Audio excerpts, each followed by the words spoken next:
오후 4시입니다. 오늘 오후 4시 대체 어떤 일이 있는 것인지 볼까요? 오늘 오후 4시 한동훈 오늘 이재명 대표 만난다입니다.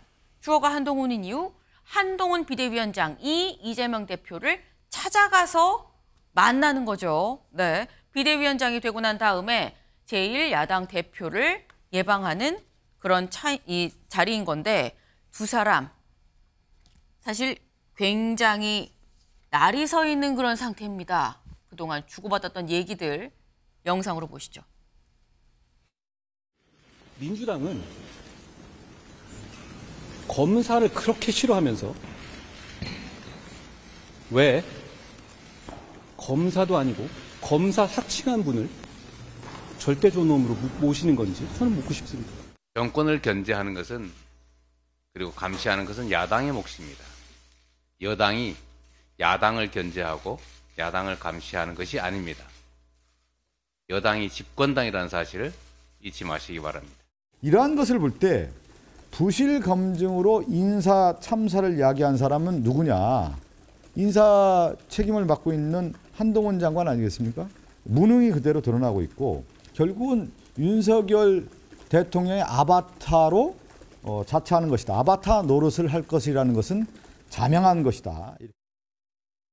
네, 영상으로 직접 보셨습니다. 한동훈 비대위원장 지명 그리고 비대위원장이 된 직후 수락연설에서도 이재명 대표에 대해서 굉장히 날선 비판을 해왔었죠.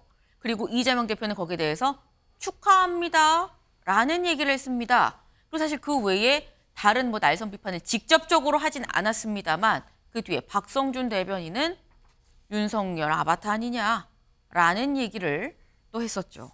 그러니까 두 사람, 한동훈, 이재명 두 사람의 사이가 썩 좋을 상황은 현재로선 발견하기 어렵다라고 볼 수 있는데 근데 아까 제가 영상을 직접 보면서 느낀 부분이 주상호 변호사님. 예. 이재명 대표는 직접적으로 한동훈 위원장에 대해서는 막 날석에 비판하지 않았거든요. 하지만 또 민주당의 대변인 네. 민주당의 입장은 또 굉장히 지금 날이 서 있는 그런 상황입니다. 네. 윤석열 아바타다라고 얘기하는데 그럼 이재명 대표는 윤 대통령 아바타인 한동훈 위원장에게 오늘 어떤 얘기를 할 것이냐. 어떤 얘기? 아바타니까 만나긴 만나야 될 것 같아요. 네. 대통령이 안 만나 주시니까. 근데 지금까지 지속적으로 야당 대표가 국정 운영에 상호 협조하기 위해서 네. 대통령과의 회담을 요청했는데 네. 계속 대통령께서 뭐가 그렇게 얼굴 보면 뭔가 두려우시고 불편하신지 자꾸 안 보세요. 그러니까 어찌됐든 여당 대표 새로 취임하셨으니까 여당 대표 지위 그러니까 대표하고 준하는 지위에 있는 분이죠. 네. 비대위원장 취임하셨으니까 비대위원장 만나서 국정 연안에 대해서 허심탄회하게 양측이 서로 어떤 부분을 협조하고 어떤 부분을 양보하고 협력할 수 있을지에 대해서 꼭 논의를 잘 했으면 좋겠습니다. 근데 그런 논의가 있기 전에 네. 상대 당 이른바 카운터파트한테 날선 비판을 하는 게 과연 맞는 것인지 거기에 거짓말까지 섞어서 하는 게 맞는 것인지. 왜냐하면 지금 검사 사칭을 하신 분이라 그랬어요. 검사 사칭 그 방조를 자꾸 얘기하시는 것 같은데 그때 당시에 검사를 사칭한 분은 이재명 지금 당대표가 아니고요. 그 최모 PD라고 공영방송의 PD가 검사를 사칭했는데 그 과정에서 일부 전화를 제공했다거나 하는 사칭이 아니라 도움을 사칭 방조 줬다는, 혐의였다. 예, 좀 도움을 줬다라는 취지이지 사칭한 분은 따로 있습니다. 그러니까 알겠습니다. 그런 팩트를 좀 아시고 허위사실 공표로 처벌될 수 있으니까 조심하셔라. 그런 말씀 꼭 드리고 싶습니다. 어금니 깨무신 거 아니죠? 아유, 아닙니다. 네. 깜짝 놀랐습니다. 네. 아무튼 걱정돼서 말씀드린 거예요. 팩트가 좀 다르다. 근데 아무튼 그러니까 제1야당 위원장으로 제1야당 대표로서 만나서 협치를 얘기하지 않겠느냐라고 말씀을 하셨어요. 근데 그러면 김민수 대변인님, 한동훈 위원장은 이재명 대표에 대해서 피의자라는 표현을 쓰기도 했었거든요. 사법 리스크 얘기를 하면서. 그럼 한 위원장은 피의자인 이재명 대표를 만나서 어떤 얘기를 할 것이냐? 양 대표들께서 만나셔서 좋은 얘기, 긍정적인 얘기들 국민들이 보시기에 아름다운 이야기를 나눴으면 좋겠습니다만 네. 어떤 게 심한 말인가요? 여기에 근거가 없는 아바타가 심한 말인가요? 아니면 근거를 두고 하는 정가사범 그리고 검사 사칭 그리고 범죄 혐의자. 이건 지금 다 팩트에 기반한 이야기를 하고 있는 것이고요. 아바타는 정말 순수하게 이 사람 자체를 비난하기 위해서 만들어낸 용어 아닙니까? 그러면 이것에 대해서 먼저 여기 비대위원장으로서 선임된 사람에게 야당으로서, 거대 야당으로서 정말 적절한 언사를 취했는지도 한번 돌이켜봐라. 그리고 정말로 진심으로 대화하고 싶다면요. 이렇게 만나기 전부터 이러한 아바타네 뭐네 이런 감정적인 용어들부터 좀 자중해야 되지 않겠는가라는 생각을 합니다. 그리고 이거 계속해서요. 이게 뭐 심하다라고 하는데 네. 다시 한번 말씀드릴게요. 한동훈 위원장이나 국민의힘이 하는 표현은 팩트 그대로 표현한 겁니다. 살도 붙이지 않았습니다. 전과사범에게 전과사범이라고 한 거고요. 범죄 혐의자에게 범죄 혐의자라고 한 겁니다. 이 부분 다시 한번 말씀드립니다. 네. 네. 예, 제가 그러면 한동훈 장관을 허위사실 공표로 고발을 해서 피의자로 만들어 드릴게요. 아유, 범죄 혐의자가 되시겠네요. 아슬아슬합니다. 아슬아슬해요. 네. 일단 저희 스튜디오에서는 굉장히 지금 냉랭하고 팽팽한데 이 냉랭하고 팽팽한 분위기가 오후 4시 민주당 당대표실에서도 그럼 이어질 것이냐. 신정현 의원님 어떻게 보십니까? 분위기는 화기애애할 겁니다. 네. 그 비유가 적절하지 않을지 모르지만 동네에서 이렇게 막 반려견들 산책시킬 때 서로 어르렁거리다가도 네. 가까이 가면 서로 좋아해요. 네. 그러니까 굳이 표현이 좀 적절하지 않을 수 있지만 아무리 으르렁거려도 면전 앞에서 욕하고 싸우지는 않습니다. 정치인들은 갖고 있는 기본적인 매너와 태도, 톤이 있다라고 생각해요. 오늘 이 자리에서 제가 좀 바라는 것은 앞서서 김민수 대변인이 아바타라는 표현이 적절하지 않다라고 얘기했지만은 뭐 그 앞에서 이재명 대표가 아바타라고 말하지 않는 것은 맞다고 보지만 평론가들이 봤을 때는 그렇게 보이는 부분이 분명히 있죠. 이제까지 취임 이후에 2년여간 단 한 번도 야당 대표를 만나지 않았던 지금의 윤석열 정부, 협치라는 것은 단 1도 보이지 않았던 지금의 윤석열 정부의 모습을 국민들은 다 우려하고 있거든요. 그렇다면 집권 여당으로서 오늘 만나서 해야 될 역할은 딱 하나입니다. 지금의 야당과 여당 그리고 정부가 협치할 수 있는 연결고리를 한동훈 지금 비대위원장이 제시하는 것이죠. 네. 그렇게 해야 함으로써 이제까지 단단하고 견고하게 막혀 있었던 윤 대통령의 마음을 허물어뜨리고 소통과 협치의 정치를 만들어내는데 집권 여당이 본연의 역할을 한다 그런다면 그 누가 아바타라고 말하겠습니까? 하지만 그 자리에서 역시나 여러 가지 이제 검사와 마치 피의자와 같은 어떤 모습으로 마치 취조하듯 이야기가 되어진다면 우리는 또다시 한번 검사와 피의자의 사고로 정치를 해왔던 윤석열의 아바타가 아니냐라고 비판할 수밖에 없을 거예요. 그 허들을 오늘 한동훈 비대위원장이 꼭 넘어서기를 저는 바랍니다. 네.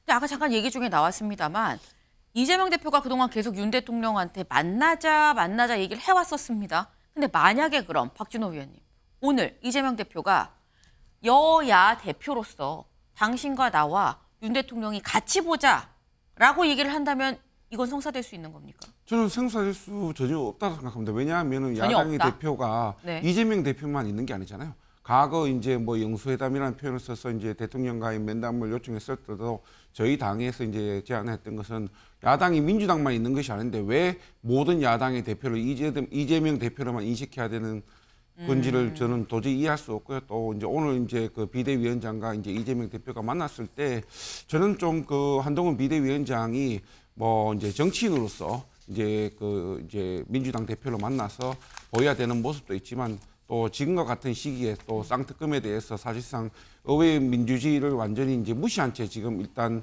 그 다수 의석을 앞세워서 이렇게 밀어붙이는 것에 대해서는 네. 우리 국민의힘의 이제 비대위원장으로서 이재명 그 민주당 대표에게 명확한 메시지를 줄 필요가 있다고 생각합니다. 네.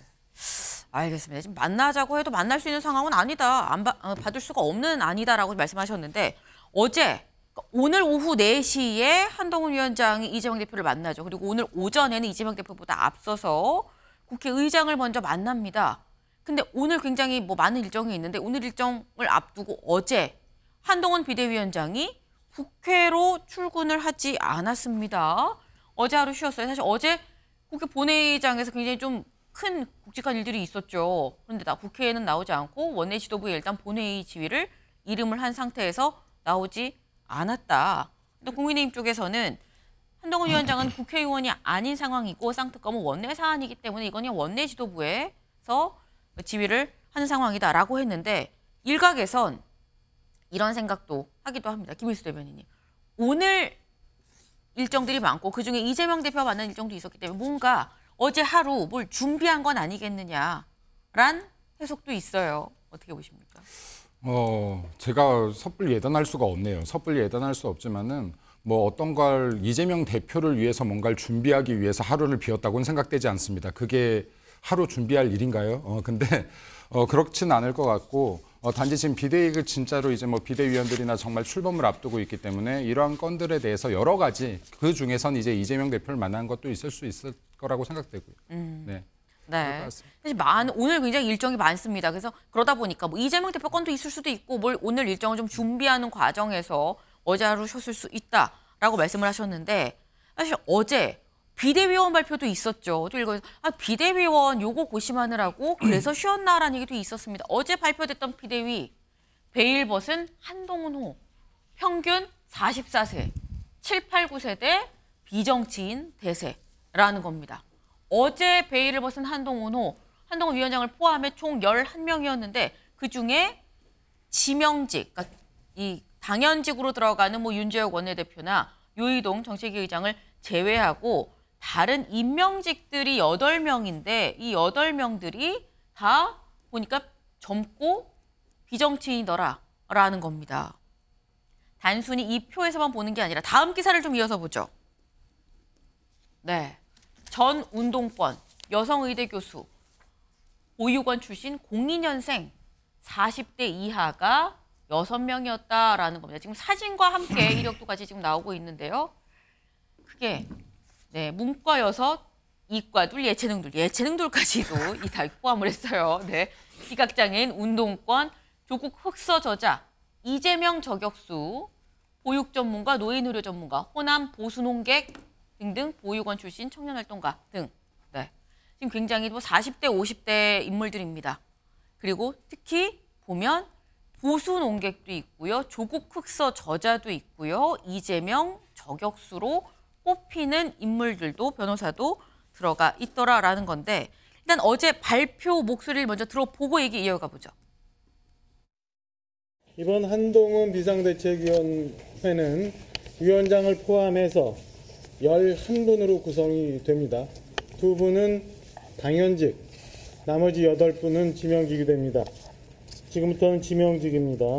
민경우 시민단체 길 상임대표를 맡고 계시고 다음은 김경률 현재 경제민주주의 21 공동대표 마지막으로 우리 김혜지 의원님 말씀드립니다.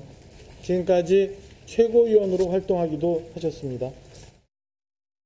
네, 어제 이 발표된 비대위원들의 면면을 직접 좀 설명을 들어보셨는데 네, 오늘 오전 10시에 한동훈 비대위원장이 직접 이 비대위원들을 인선한 그 배경 설명을 한다고 하죠. 네, 이 8명에 대해서 왜 내가 이 사람들을 픽을 했는지 그 얘기를 좀 하겠다라고 얘기를 했는데 문제는 요 8명 중에서 논란이 있는 사람도 있다라는 겁니다. 다음 기사 볼까요?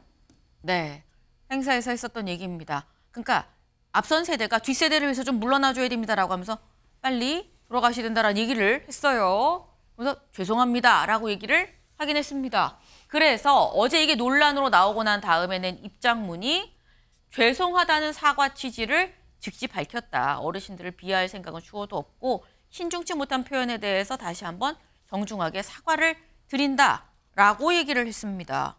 이거는 신정현 의원님. 네. 잘못한 건 맞지만 바로 현장에서 죄송하다고 얘기를 했는데 너무 과하게 비판하는 거 아니냐라는 취지인 것 같아요. 네. 과거 그 민주당에서 혁신위 구성했을 때 첫 혁신위원장 누군지 기억하실 텐데 사과 한마디 했다고 해서 그대로 그 자리에 둔다.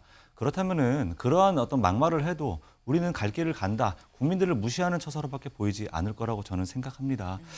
저는 가장 우려했던 이번에 인사에 가장 우려했던 첫 번째 키워드는 반정치 성향이에요.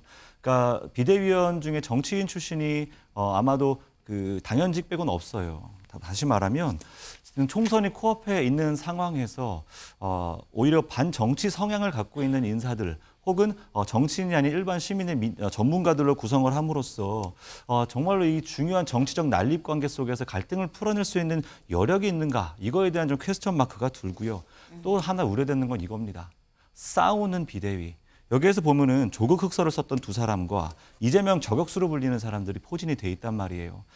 집권 여당이 해야 될 일은 야당과 잘 싸우는 게 아닙니다. 어떻게 해서든 야당과 집권 세력의 어떤 관계를 조율하고 역할을 해나가는 것인데, 야당과 잘 싸우는 비대위를 만들겠다라는 그 메시지가 여기에 읽히기 때문에 그 어떠한 미래와 비전이 보이지 않는 그런 인사였다라는 부분에서 좀 많이 실망스러웠던 것 같습니다. 네, 지금 민경호 비대위원을 포함해서 전반적인 좀 비대위에 대해서, 비대위원들에 대해서 좀 설명 같이 해주셨는데, 일단 이 민경호 비대위원도 부적절하다.